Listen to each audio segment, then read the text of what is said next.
the mouth of the South, Jimmy Hart. Hey, check out my new tag team, baby, Monte the Pharaoh. Hey, Jimmy, don't forget to tell them about Long Island's #1 pro wrestling broadcast. Well, you know what, I would, but you already did it. It's Monte and the Pharaoh. With Monte and Pharaoh. The Monte and Pharaoh Show. Monte and Pharaoh, bro. Monte and the Pharaoh. Monte and the Pharaoh. Monte and the Pharaoh. The Monte and Pharaoh Show. And you're watching the Monte and Pharaoh Show. Monte and the Pharaoh. Monte and the Pharaoh. It's Monte and the Pharaoh. Monte and the Pharaoh. Monte and the Pharaoh. Monte and the Pharaoh.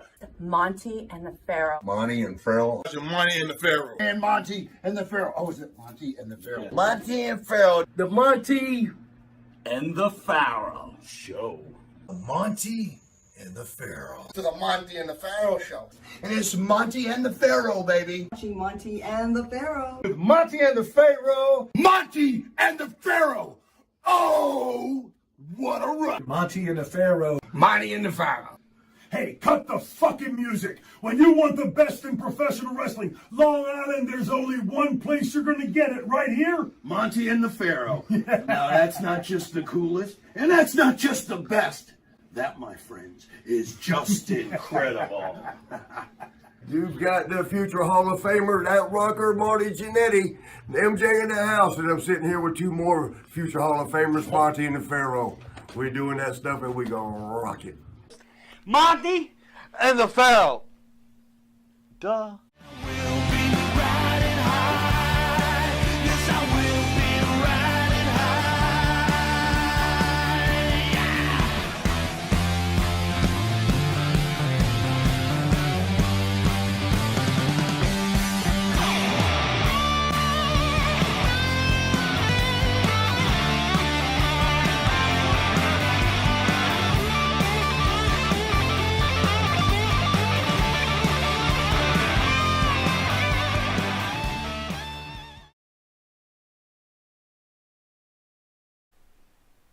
All right, welcome to Long Island's #1 pro wrestling broadcast, Monte and the Pharaoh, seen only here out of Indie Music TV in Ronkonkoma, Long Island.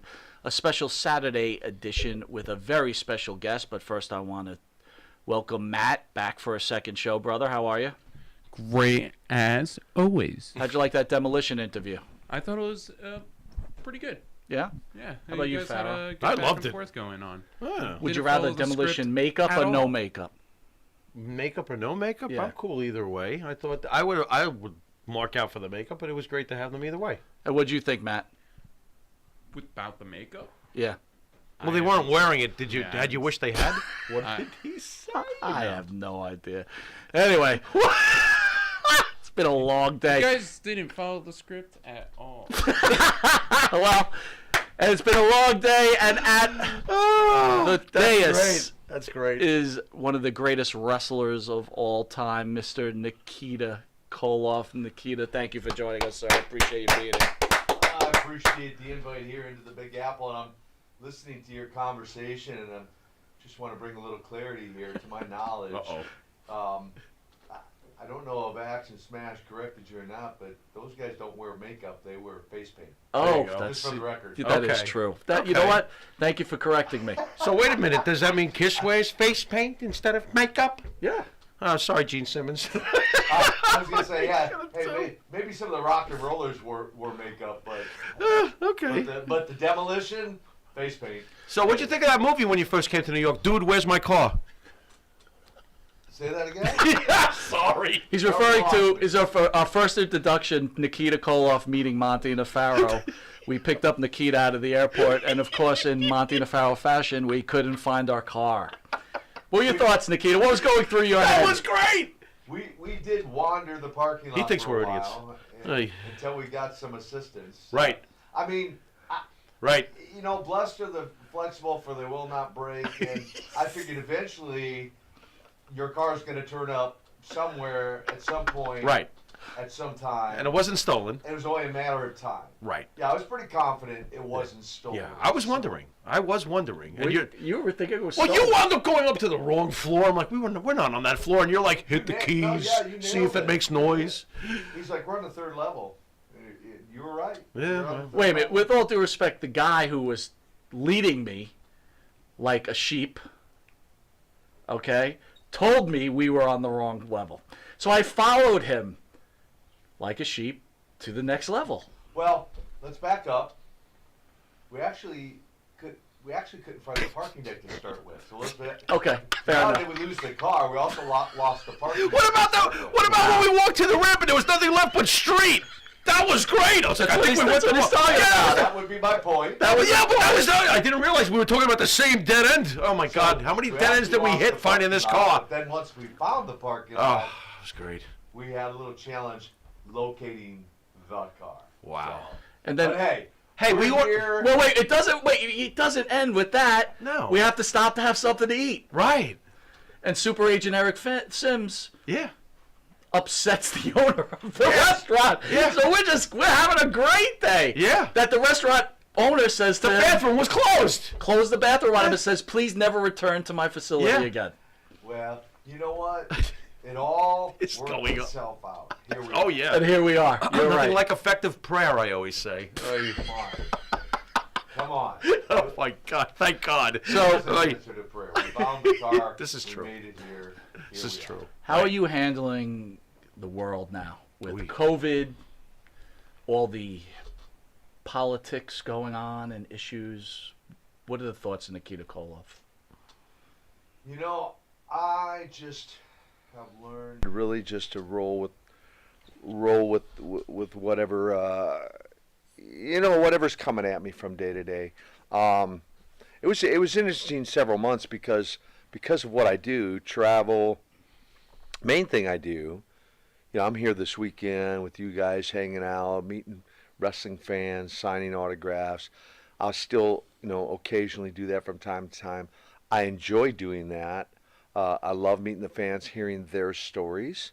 But the main thing I do is ministry. In fact, Lex Luger and I just wrapped up a men's event, what we call Man Camp, and where we facilitate a couple of these a year, one in the spring, one in the fall. And so the shutdown, in a sense, shut me in for really about 5 months, from about March 1st to really about August 1st. And so for someone who travels and my livelihood is speaking and ministering and doing conferences and camps and those sorts of things, it was a pretty interesting time. I wasn't really challenged by it. What I did to take advantage of that is really just, some called it what they call is stay home, isolate, whatever terminology. I didn't call it isolate. I called it incubate. In other words, I spent a lot of time listening to sermons and worship music. I mean, hundreds and hundreds and hundreds of hours in preparation, knowing I was going to eventually get back on the road again and begin to speak again. So I just took advantage of it to just better prepare myself when those doors of opportunity open back up, and they have. So, yeah. So you'll find if you spend much time around me, you'll find, or many would say, I'm what's called an eternal optimist. So no matter how negative it might get, or no matter how black a cloud you might bring me, I'm going to do my best to somehow, some way, find a silver lining in that black cloud. You knew we were going to find that car. I knew. He knew. I This is what I knew. learned. So I don't think things don't typically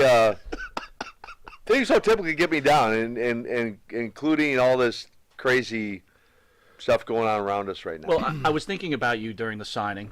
You were at Wrestling Universe, one of the best pro wrestling stores around. See them in Queens, and they're opening up a store in Comac. But I was actually thinking you, right? Because, you're here. You're under the Monte and the Pharaoh banner this weekend, along with Captain's Corner. But I was thinking about you as a human being because you impressed me. Our conversations, the short conversations we had in the car. But these fans, they come to see you. You've been out of wrestling a very long time. Mm-hmm. What was the most moving situation you had from wrestler to fan, not on the religious end, just wrestler to fan? You mean a fan story? What? No. Fans comes to see you, gets an autograph, right? Yeah. And a lot of times, look, Pharaoh on occasion, if he sees someone that he loves, he'll cry. It's happened. What are you? It happened with Greg Valentine. It did not happen with. He was in tears over Valentine. He was crying. An instigator and a masturbator. Well, Valentine will put. Yeah, he'll make you. He can put tears. Well, in he your made me eat Mexican. That made me cry. So my point is, a fan comes, they see you. mind. Okay, look, you are an icon in the sport. Period. Yeah. What moved you? Did you ever have a moment where something moved you? And the reason I bring this up is, and I just feel like I have to say it. We had a friend in high school who passed away at a very early age. Yes. But I was telling you a story on how he saw you and you changed his life. He began working He out adored with you. weights. He adored you. And again, being a Northeast guy, WWF guy. Yeah. Which, that was a big stamp of approval. Sure. Yeah. And when I first met you at the airport, all I could think was him. Like, I wish he was here. What a good soul he for was. this moment. He's a good So guy. then I started thinking about what has moved Nikita Koloff. One incident where you were like, where you saw the affection from a fan towards you and your character, and you could tell how much they loved you. Did you ever have any particular incident that blew your mind? Well, I've had numerous stories that have been shared, certainly over the years, but even recently, within these last 6 months. In fact, what I did was, again, in taking advantage of this downtime, I decided to work on a revision of my last book, Nikita, A Tale of the Ring and Redemption, which is my life story. And so I wrote about 7 or 8 new chapters to bring it up to date. Mm-hmm. But then I got this idea, all these fans, a lot of people sitting home, and so I just posted something out on Twitter and Instagram, social media, and I just said, hey, if you have a story of how my life, some way, whether my wrestling career, maybe I spoke in a school assembly at one time that you were in that assembly, or I spoke in a church service or at a conference or something, send me your story. And I'll just tell you, some pretty amazing stories that came back to me. And what I'm doing with some of those stories is I'm including them in the final chapter of the book. So the book's is my story, right? Mm-hmm. But the last chapter, I think we're just going to call it Your Stories. That's awesome. And so I'm including a lot of fan stories. Cool. In the final chapter of the book, and just to your question, to show how much I appreciate all the stories I'm hearing, and how I've been fortunate to impact people's lives, and everything from, like your friend, because of you, Nikita, I got into weightlifting. Mm-hmm. Because of you, Nikita, I got into professional wrestling. I mean, I've met numerous young guys that were inspired to get into professional wrestling because of my career. Mm-hmm. Because of you, Nikita, this happened, that happened. So there's a myriad of stories, but I'll pique the curiosity of your viewers by saying, hopefully by the end of the year that revision will be ready to purchase, and then who knows, maybe some of your viewers will see their story in print in the book, and at very least get to see and or read some of the ways my career has impacted other people's lives. Well done. And that was not scripted, by the way. That was straight from the top. Yeah, absolutely. Road Warrior Animal passed away recently. Thoughts on Road Warrior? Yeah. Like many, I suppose. I mean, very surprising.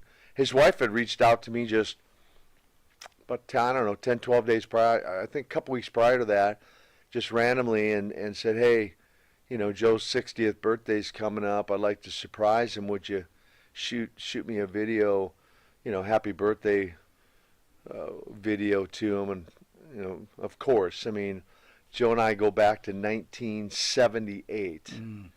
I think I was sharing with you guys, or some of the guys, that when I went to the funeral service, other than his brother John and his brother Mark, I looked around that room, kind of dawned on me, I've known him longer than anybody else in that room, with the exception of his two brothers. Wow. And I guess, the number one thing is it just lends itself for all of us to understand, that mortality is a reality, and there is no promise of tomorrow. We do what we can, or I do what I can to take care of myself, exercise, eat, work out, and do the things I feel I'm within my control to do, but still realizing that there is no promise of tomorrow, and so these sorts of things happen. I posted a magazine cover shot. It was interesting. It was Ivan and I wearing the NWA tag team belts, and Animal and Hawk wearing the AWA tag team belts. And I asked the fans, I go, hey, what do you notice about this magazine cover? And I think only one or two pointed out the fact that I'm the sole survivor of that cover at this point. That the other three have all passed on. So. Well, we know what Ivan, obviously meant to your career as a wrestler. Can you tell us how much Ivan meant to you as a person? Yeah, we became. And people ask me. Of course, they still ask. Believe it or not, to this day, is she really your uncle? Or, hey, your brother Ivan, or your cousin? They all kinds of things, right? I'm like, all right, it all works. But was he really your uncle? And I'm like, well, he was in TV land. However, he was as much an uncle to me as any uncle I ever had, because he was instrumental, him and Don Kernodle, and helping teach me the ropes, pun intended, of wrestling, and we became close friends outside the ring, and spent a lot of time together, even really right up to his passing. And his wife, she wanted a very private graveside service, and asked if I would, be essentially the main speaker, which I was certainly honored to do that. Wow.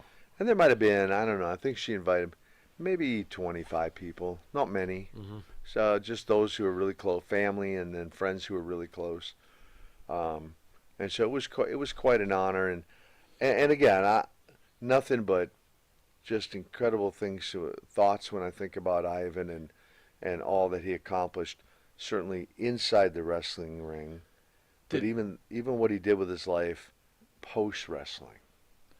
Did Ivan reach out to you towards the end, maybe to talk about God and maybe get some clarity towards the end? Because I know you preached the word, and yeah, it wasn't towards the end. It was actually so I get my life to Christ 17 October 1993. Pharaoh's birthday.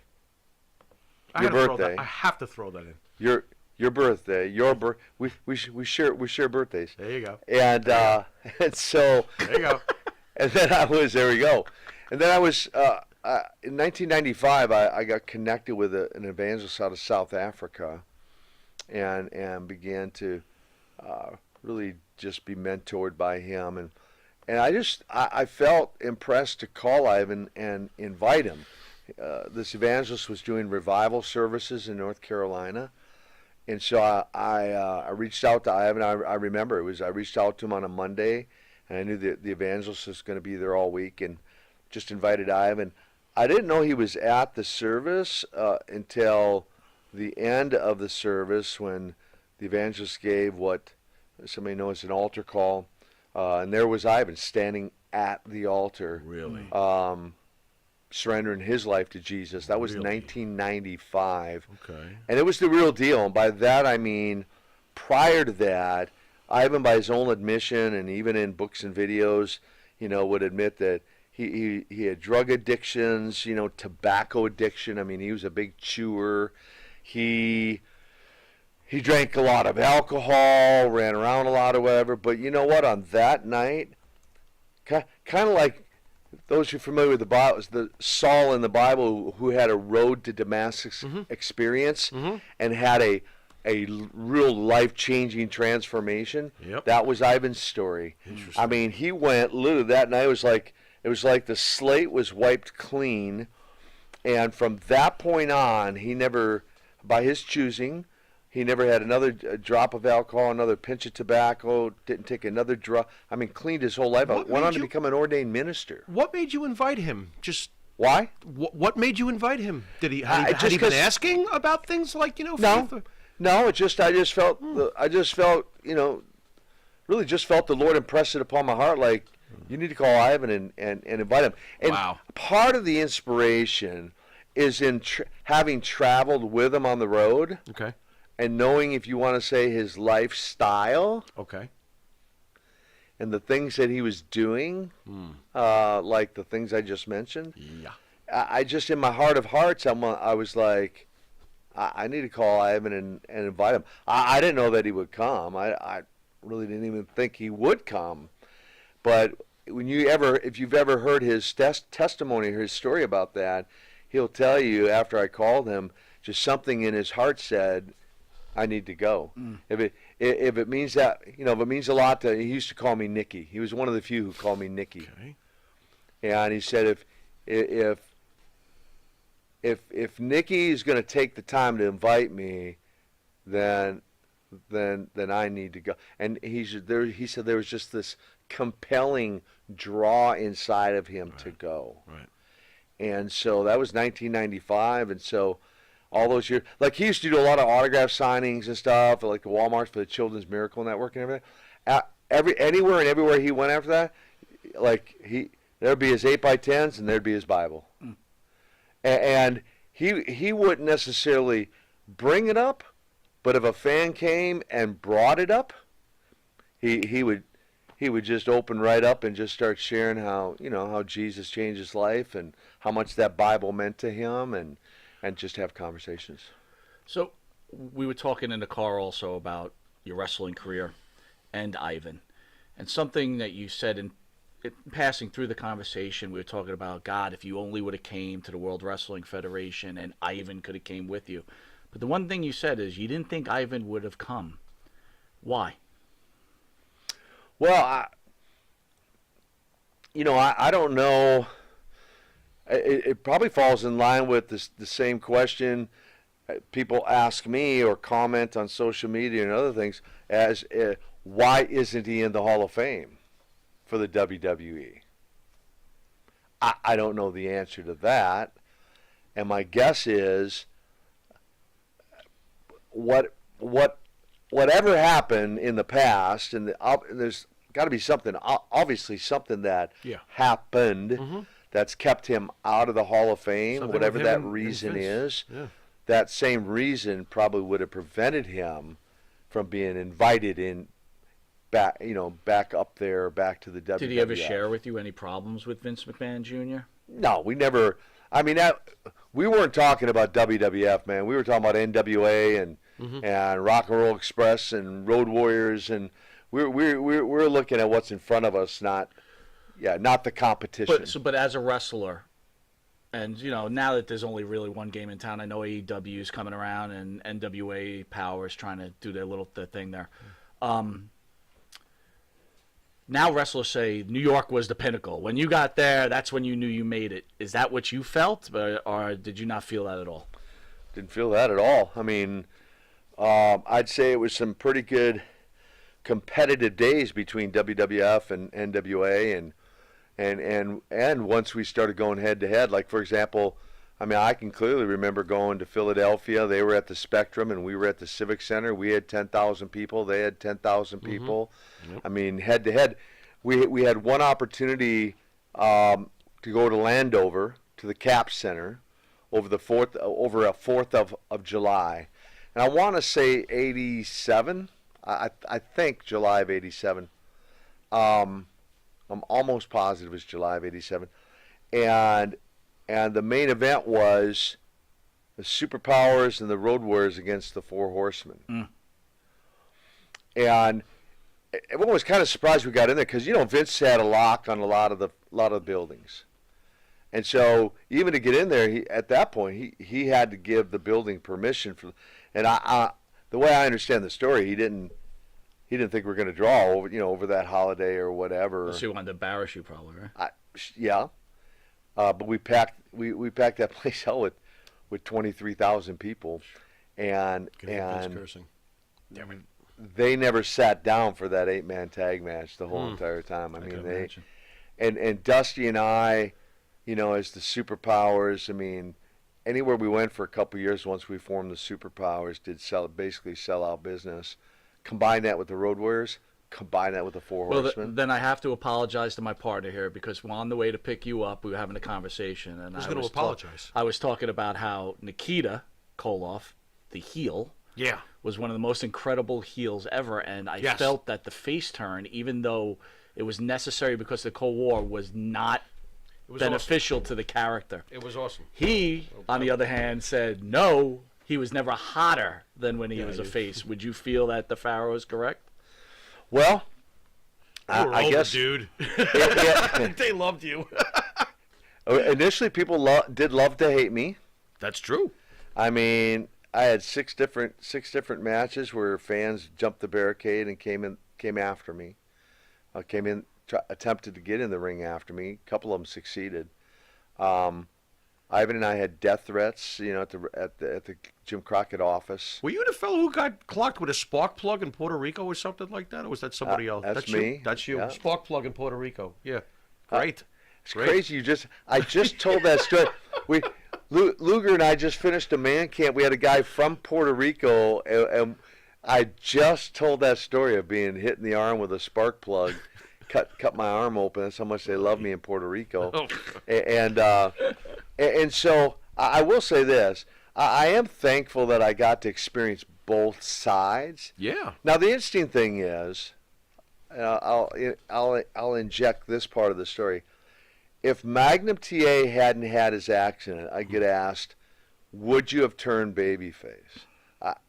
I doubt it. Mm-hmm. I can't say for certain, 100%. But my guess would be probably not, right? Because Magnum was being groomed to be the next Ric Flair.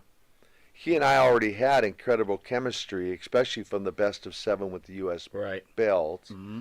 And so most likely him and I would have had several years run back and forth as world champions because we just had that chemistry. Mm. So the fact that I end up deciding, or they gave me the choice of teaming with Dusty, I only saw that one as a positive thing, to be with somebody as popular as he was, and the fact that he had, creative control of things. And now, did we know? Someone asked him prior to his passing, did he know that was he confident that he know that angle that story would get over so well? And truthfully, he said no, none of us really had any idea. Couldn't imagine. Mm-hmm. A Russian becoming a good guy, right? No. Right. And so he tried it though. Yeah, well, we were pleasantly surprised that ballsy that the fans. Well, and kind of to that point of, it was the time. If you're going to turn, the time turns when you're the hottest heel. That's the time to turn, right? And so I think I can think back in the Charlotte Coliseum that night to the fans, the same fans who 30 days before, 1 month before, hated my guts. Oh, yeah. And now I'm looking around this arena, and they got their shirts off. They're doing the pose. They're sticking their tongues out there. I'm like, okay, I think this might work. Well, thank God they didn't make him. Thank God they didn't make you a Four Horseman. That would have been terrible. No, that wouldn't have fit the narrative. So here's something I heard on Jim Cornette's podcast. He's talking about when you first started off, right? You're hitting the gas. You're super huge, right? You never broke kayfabe with the boys, and you didn't cash a check from the organization for 1 year. So what's the question? What? Were you really that? Were you really that into it, man? You're that into it, huh? Like supposedly, like Arn Anderson would be like, "You with the boys," and you were like, And that your mother, I guess, worked at the bank. What? Yeah. And I don't that- know about this. No. What? No, No, she didn't work at the bank. Okay. Oh, okay. So what's the story? He's smiling. I wonder where this goes. I mean, the numbers are all over the map as far as the length of time without cashing a check. Okay. What the CPA for Jim Crockett came to me. I wasn't even The car parking attendant was still looking for our cars? Huh? Oh, the CPA. Oh, the certified. I thought you said car parking attendant. Never mind. I thought we were still looking for our car. So my mindset was business. Like Okay. when I broke in, it was about business for me. I from day one, I'm Right. a business guy. Right. So my approach was business mindset. Hence, I hired a business manager. I think one of the very first guys to Interesting. ever do that. Okay. And one of my best friends, Tim Peltier. So I hired Tim, and I said, "Hey Tim," I said, "Man, everything's coming to you. My checks. Well, I'll give you a little backstory, but my checks. You're going to pay my rent. You're going to pay my electric, my phone. You're going to pay my gas. Any bills I got, they're all coming to you. You're going to take care of everything. I'm going to focus on wrestling and building the story and building my character and all of that." And so started studying the Russian language a little bit to put a few phrases together. Learned to sign my name in Russian. And I thought, if I'm going to get this character over, I'm not going to talk to anybody in the dressing room, outside the dressing room, unless I absolutely have to talk to somebody. In fact, it was Mark Merrill told me a story just a while back when he first came into the NWA territory. The Johnny B. Bad, he was wrestling with us. He goes, "Dude," he's like, "I got to tell you," he goes, "I've never told you this, but when we first came in," he goes, "first of all, half of us were scared to death of you. We're like, that guy could like rip your head off." He goes, "And then you're talking in in character in the dressing rooms, and we're like, look at each other, whispering, going, does he know we're like smart to the business? Does he know what?" I thought you were nuts. In fact, I know you guys had Demolition on. That's right. Crusher Khrushchev. Crusher Khrushchev. But before he was Crusher, he was out in Louisiana with Nikolai Volkov. Uh-huh. And so when we brought him up to the Carolinas to become Crusher Khrushchev, he's like, "Dude, he goes, I should have known." He goes, we heard in Louisiana that they had to shoot Russian up in the Carolinas. And we're like, "Oh, wow, that's amazing." And I come find out it's you, and I'm like, why didn't I know that? Why? Because I'm just that guy. If I'm going to do something, I'm all in. I'm 100% in, right? I'm not going to do anything half-baked. So I'm focused on wrestling, and I think at the time they paid us weekly, I think. And so, I'd get my check, and there was really no urgency. I'm a what my sister would call a very frugal guy. And so, I would spend what I'd need to spend in order to eat and live and that sort of thing. And so I had money in my pocket, so I didn't see any need to cash a check, so I just throw it in my closet shelf. And then at one point, Dave was the guy's name, the CPA, came to me at one point, and I don't even know how long it was, but the bottom line was, he says, "Cash your checks." I go, "Dave, what are you talking about?" He goes, "Cash your checks. You're screwing up my accounting, all my bookkeeping and everything." I go, "How am I doing it?" He goes, "Because you haven't cashed your checks. Cash your checks." So, and I don't know. I don't know. Maybe I had a year's worth, 2 years worth, 6 months worth. Wow. I don't need to cash this. I don't know. How you do that? But it was enough. I had enough uncashed God. checks to screw up his books. Let's Right. just put it that way. Right. And then it was fast forward. At that point, I just had everything sent to Tim, and Tim just handled everything. Were you playing? And I got an allowance. Were you, besides in the locker room where they clearly thought you were batshit crazy talking in the Russian, were you doing this on the streets too? To you go through a drive-through and do an MJF?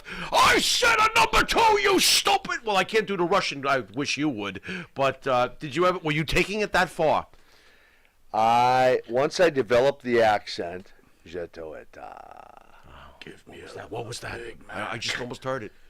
Once I developed the accent. He teased me. Go on. That's not right. Anyway.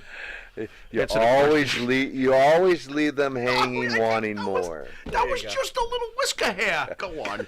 Anyway. Once I developed the accent. And by the way, folks, he's been asking for this accent for the all day. The guy won't give it to me. He wanted a car at the event. All day. Yeah, would you do the Russian accent? Would you do the Russian? You make me sound like such a... I was doing YouTube. That, folks. Anyway. YouTube.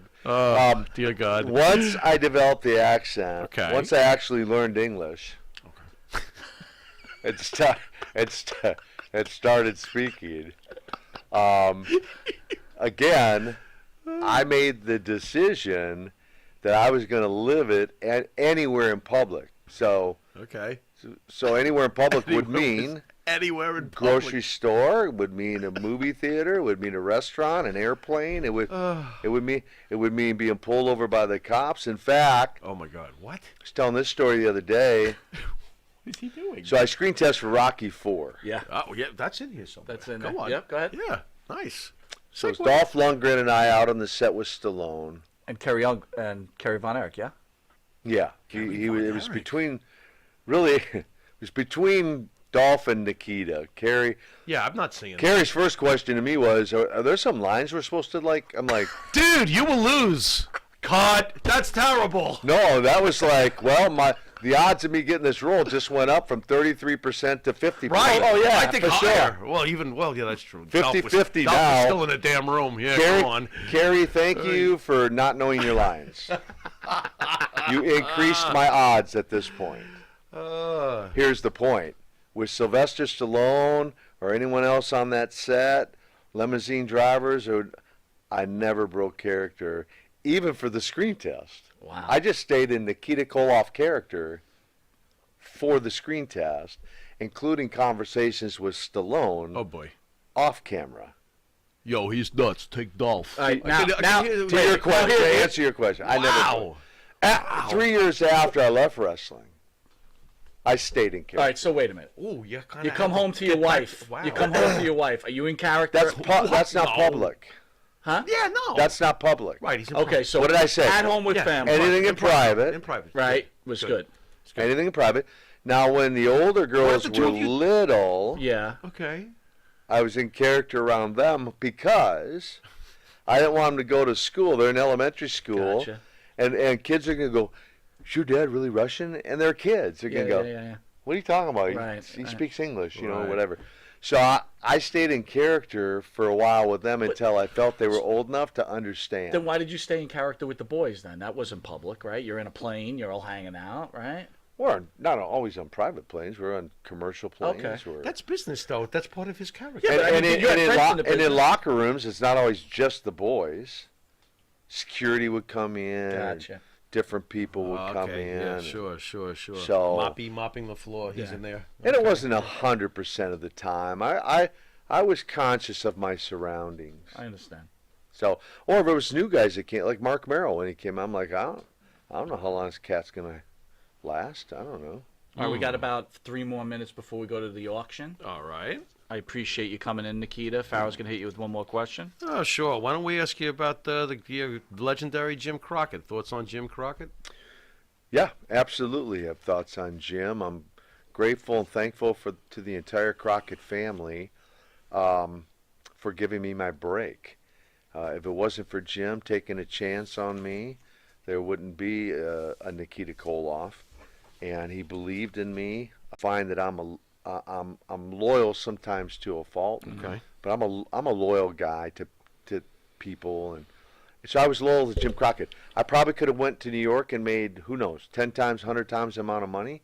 It's not always been about the money for me. My integrity and loyalty is most important, or very important to me, and so I felt I just really felt this loyalty to the NWA, to Jim Crockett for giving me my break, and was willing to forego a bigger paycheck or a bigger payday just to line my own pockets in support of the organization that gave me a chance. And you made a good living at WCW. It wasn't like, I mean, I didn't. Yeah, I didn't make. I didn't make anywhere near, what guys made, even not long after I retired. But I did decent. I mean, I didn't cash any checks, so I mean, I did. He didn't even have to cash his checks. I did okay. I wouldn't say I didn't make millions, and to where I could sail off into the sunset. Okay, sure. But I made more than I ever would have doing anything else that I might have done. Did Vince or Pat Patterson ever try to touch base with you to just see where you were at any point? No, I met Vince in Las Vegas. Again, a head-to-head show in Las Vegas. Bumped into him in the gym out there in Vegas. Very cordial, very polite. Had a, Who's bigger, you or Vince? Oh, interesting. I'd say his bank account is much bigger. Come on. He got you. Size-wise, muscle-wise. Good answer. Who was bigger? I'd say his bank account is much bigger. Oh, man. Well, at the time... How big was Vince's guns? Come on. He's a big I have guy. no clue, but at the time we met, I was 285, 8% body fat with a 34-inch waist. So Vince had water pistols. I don't know what he might have weighed at that time, but very cordial conversation, and it had nothing to do with business. It was just a cordial conversation. Did you talk? Were you Russian when you were talking to him? Well, of course. That's great. So you, that's awesome. That's consistent. That is great. That's business. I'm in the gym. I'm not breaking kayfabe anywhere. I'm in the gym. Right. Is he holding a straight face with you or what? Oh yeah. Wow. But didn't you ever wonder about the possibilities? And we talked about this on the ride over here. You had Hulk Hogan over there. You're a Russian heel. We had Sergeant Slaughter over there. You're a Russian heel. Did you ever think about the possibilities back in those days at all? Like, man, I was flattered by the promotion of Pro Wrestling Illustrated, Bill Apter, and all the magazines and stuff really were touting Hogan, Koloff. Right. And so it was certainly flattering to see that touted in the magazines. But I can honestly tell you there wasn't a day or a night where I was, either a day daydreaming or having a dream at night about, right. It's so great to wrestle Hulk Hogan. Right. I was thrilled and happy for what they were doing. I was thrilled and happy for what we were doing. Sure. And we had a great crew. I mean, when I look at Flair, Steamboat, the Road Warriors, just go down the list of guys. Eventually Sting, Luger. I mean, we had a great crew. Arn, Tully, Ole. I mean, we had such a great crew that worked hard together to build a brand and build a product that we believed the fans just absolutely loved. Again, that there was no entertaining any idea. Even Barry. So when he was Crusher Khrushchev, and I will say this, when he told me he was going to go to New York, originally he said, go with me, be my partner. And I'm like, I go, Barry, man, I worked so hard on building the Nikita Koloff character that I really don't want to go change characters.